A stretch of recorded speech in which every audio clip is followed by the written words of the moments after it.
Hello my fellow anti-bottom fighters and welcome back for more Zuma Deluxe with Konisbored. Last time we beat stage 8. Today we're gonna be taking on stage 9, level 9. Oh boy. Level 9's the real. If you can't beat this, good flipping luck. Haha. Yeah, level 9 is pretty tough. Landing pad actually is a challenge right now, so I recommend chaining if you can in this level. Otherwise, if you can't break the chain immediately, because this level is really horrendous. I have died to landing pad quite a fair bit. I've underestimated this stage a lot in the past. So no more underestimating. Don't underestimate landing pad. It's pretty annoyingly tough actually. Okay, I'm scoring gap bonuses by the dozen here. Gee. Landing pad is a pretty good stage to score gap bonuses. You can try to chain in landing pad. It's personally harder than it looks. Plus, it's giving me a lot of reds when I don't need them. Yeah, if you have to break the chain in this level, go ahead and break it because landing pad's one of those levels where the shape of the level really goes against you. It's as a triangular style shape, which means it actually gets closer to the pyramid than you think because it closes in on itself. And often by the time I realize that, it's way too close to the pyramid for me to do anything. The first time I ever fully beat Zuma Deluxe, the first stage I lost a life in was landing pad. I'm pretty certain twice too. I lost twice.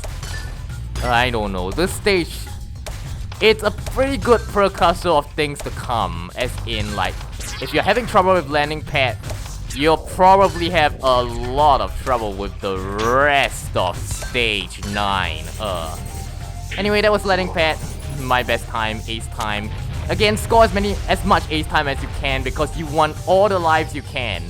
And even if you're good at Zoma, you want the lives or points anyway because at the end it totals them up. And the more lives you have, the higher the multiplier. Oh my goodness, I got a gap shot when I didn't mean to. Okay. Unintentionally broke my chain there. Oh boy. You want to chain in this stage. It's relatively easy to do. Although I have been failing at doing it. Failing at doing that consistently. 3-2, 6-2, I didn't manage the chain, even though I kept bragging, that's the way you're supposed to beat this level, Konis. Chain and Altar of Telok. And it never happens. So much for taking my advice. Yeah, I've never beaten this game until I was a lot older, so yeah. Maybe you shouldn't be taking my advice. I could be just some bragging old coot that nobody cares about. Alright, here we go, we finally got that chain up. And as you can see, it's really helping.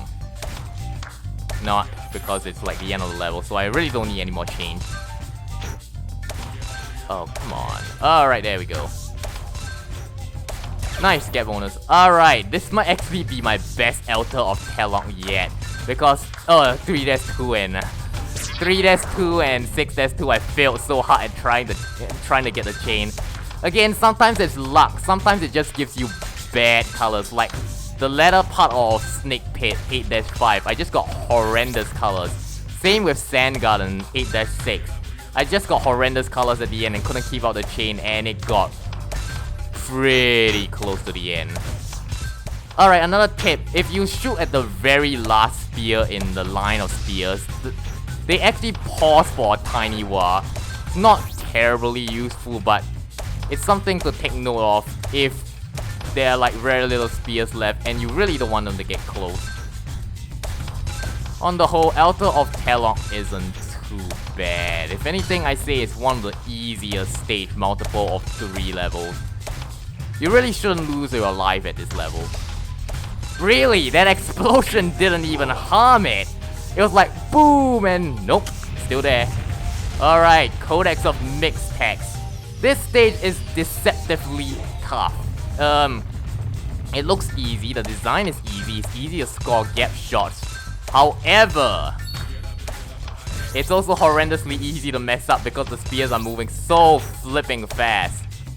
And for that exact matter, it's pretty easy to break the chain as well. Alrighty. Really? Give me a purple when there's like one on screen. Thanks, game. Thanks a lot. I'll forever remember that. Chaining is the way to go in this stage. If you chain, you can't go wrong, really.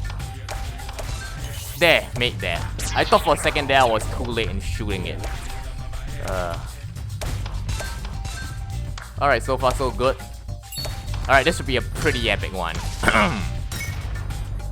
Nice, nice. Alright. Ah, just barely missed the gap shot there. The spears move really fast in this Codex of mixed decks, so you want to be careful and be very, very wary. Nice. And that was Zoma, like I predicted. I saw how far the meter was in. I was like, yep, after I score this, I better score my Zoma. The Zoma meter fills up according to points. So as you can see, when I chain, the points go up horrendously fast. As you can see, like here, it just goes up by 30, then 120. If you chain, it actually goes up to like 100 plus, 200 plus points. So it fills up the meter exponentially, really. Which is why I say chaining is like really, really important in this game. And the input lag's gone, thank goodness. I suffer from quite crippling input lag during levels 7 and 8. As in, it's barely noticeable on screen, I find, but to me, it was bad. And I really don't need input lag. Not in this game. Oh, gee. Alright, that was Codex on mixed decks. Better be an ace type. Nice, not bad, not bad. Alright, next up we have Shrine of Quarto Code. You want to chain in this level. This level is what I call the everything blocks itself off level. If you don't chain, you are going to have a horrendous time in this level.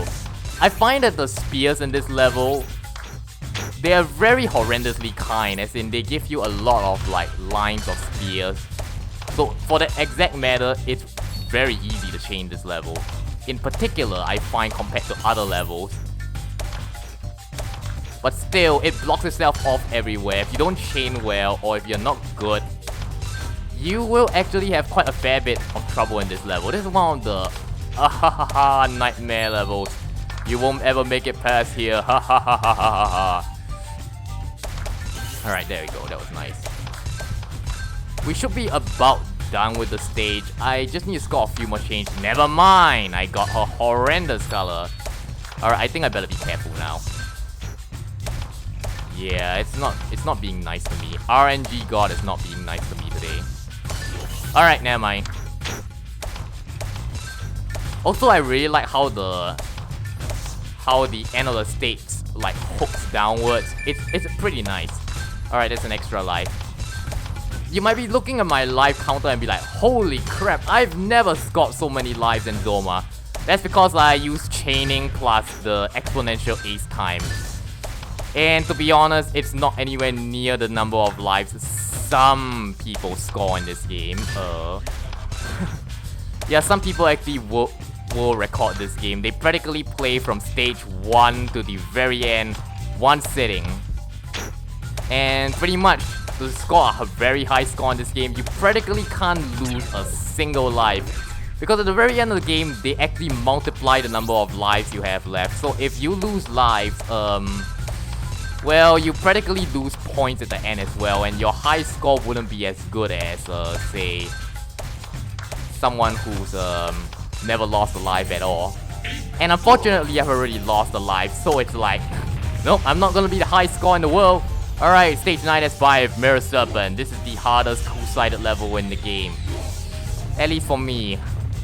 It gets pretty tricky. Alright, you want to chain in this stage as well. Actually, on the whole, chaining on the whole is very effective. Nice. Barely made that one. Gap bonuses also work pretty well in this stage in particular.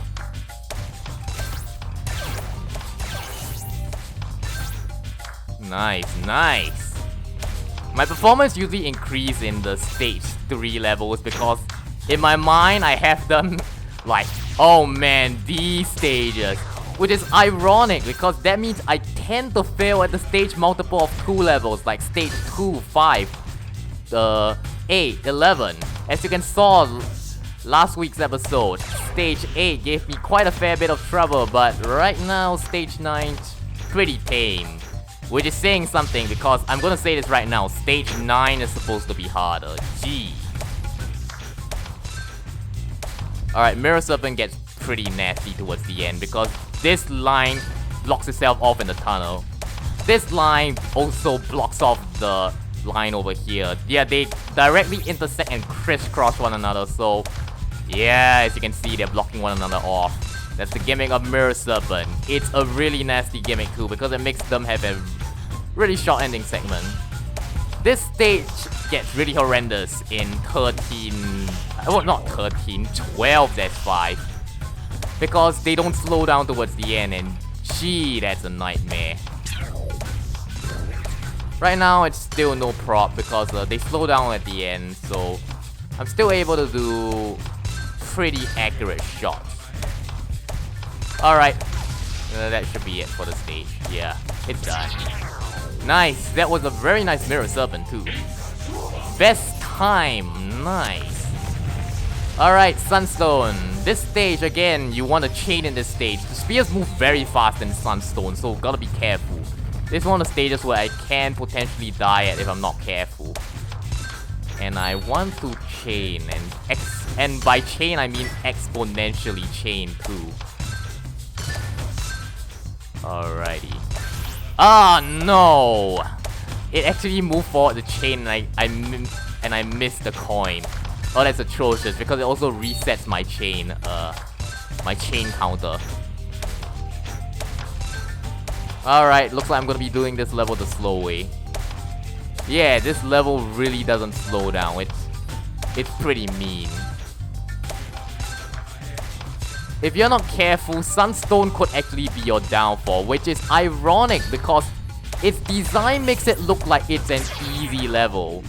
It just intersects one another until you realize how horrendously fast the balls move. Then it's like, wait a minute. No, this is nasty. Gee, they can't possibly expect you to do that. Oh, come on, I missed the coin like 3 times in a row. How does that happen? Alrighty, now I just gotta be careful because again, the ending segment of Sunstone is horrendously evil. You can barely shoot anything through it, so you wanna be prepared. Especially in 12-6. If it makes it all the way to the ending segment and you have like 3 different colored spears at the front, say your prayers, you're not recovering from that one. Oh, okay, come on. On the whole, I'm pretty pleased with how stage 9 has gone. It went better than stage 8. There seems to be a pattern. With the exception of stage 11 and 12, I seem to be doing a lot better with the stage 3 levels than compared to the stage 2 levels.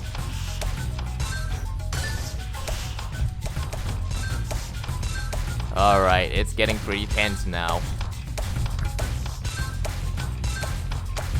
I'm not too concerned because my front of the spear isn't a garbage mess. Of course, the backward board disappeared there. Of course. Alright, that was Sunstone. It didn't go as well as my previous time because I wasn't able to chain. Alright, here we have level 9-7, Zumaic Exodus. In terms of map design, this is probably one of the hardest levels in the game. In terms of difficulty, well, that one depends actually. This stage is made for chaining. The gimmick of this stage is that it starts from the middle, then it heads outwards. And if it makes it to the end, oh man, you ain't going to be able to stop anything. It all depends on what colors come out in the middle. It's a pretty tough level, unless you chain. If you chain, when I get a white color ball here, then yes, it's pretty easy.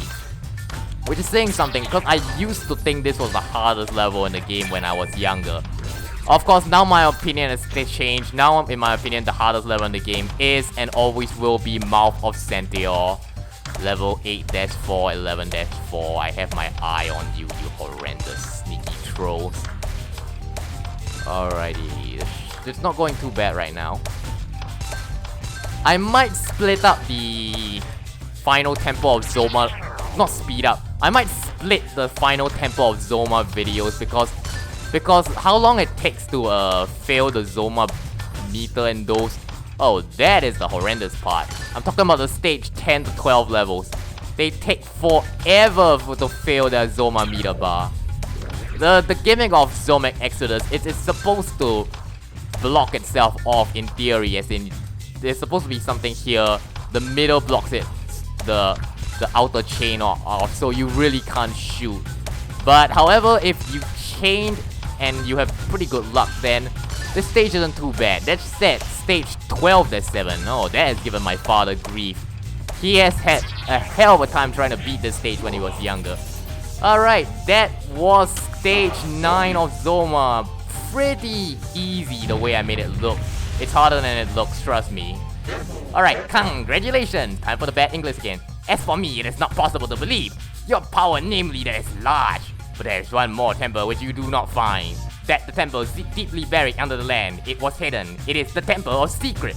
You, the final temple, must fight in order to take the cover or position of my Joe. And I didn't understand a single word of that. Alright, now we have the Secret Shrine of Zoma. I love the way this stage introduces itself. It's like, boom. This, a ruined temple rises from the earth. Now this has given many players grief. Oh boy. Alright, next time we're gonna be taking on the Secret Shrine of Zoma. If you enjoyed this episode of Zuma Deluxe with Konisbored, do feel free to leave a like or be an anti-bonus fighter and subscribe. Comment down your thoughts and share this video. Comment down your thoughts on Zumaic Exodus. I'm interested to see what you guys think of that level. It's the technical final stage of the game, but it's not really. Alright, see you guys next time for stage 10. The secret shrine of Zoma rises from the ashes. Now, come forth, my spears. Crush Konisbored with your speed. Ha ha ha ha ha ha.